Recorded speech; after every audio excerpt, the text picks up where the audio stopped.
आपण थेट जाऊयात पुण्यात। वळसे पाटील बोलतायत शरद पवारांच्या भेटीनंतर। एनडीए सोबत येईल अशा पद्धतीची चर्चा आहे।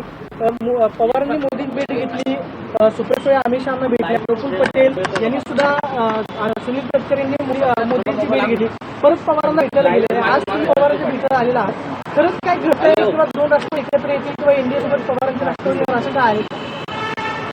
ची भेट ही कुठल्याही प्रकारे राजकीय भेट नव्हती। रयत शिक्षण संस्थेच्या संदर्भात काही प्रश्नाच्या चर्चेसाठी पूर्वनियोजित बैठक होती।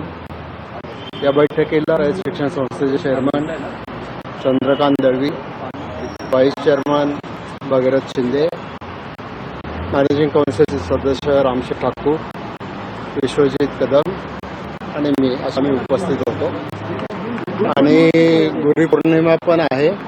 आदरणीय पवार साहेबांना फुलं देऊन त्यांचं दर्शन घेऊन आशीर्वाद घेतले आणि विशेषतः रयत शिक्षण संस्थेच्या प्रश्नाच्या संदर्भात चर्चा झाली। कुठली राजकीय चर्चा झाली नाही आणि होण्याचा काही प्रश्न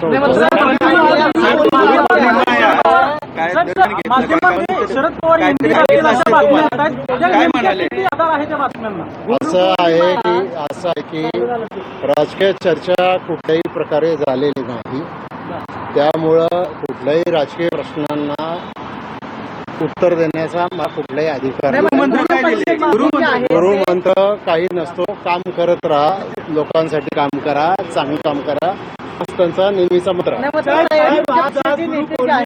गुरुपौर्णिमा, गुरुंनी पुन्हा एकदा एकत्र यावं, शिष्यांना सवाल घ्यावं असं वाटतंय का गुरुपौर्णिमेच्या? असं आहे की उगाच एखाद्या विषयाला फाटे फोडायचं कारण काही नाही।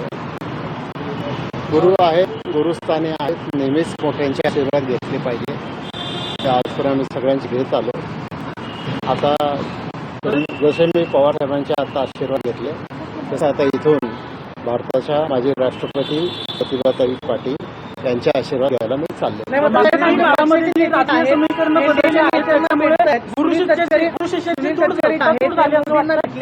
मला सांगा, पक्षाच्या नेते जर वरिष्ठ नेत्यांना भेटतायत, एनडीएमध्ये काय हालचाली होत आहेत, याचा अर्थ असा आहे का की दोन राष्ट्र एकत्र येत आहेत? त्याच्याबद्दल मला काही माहिती आहे।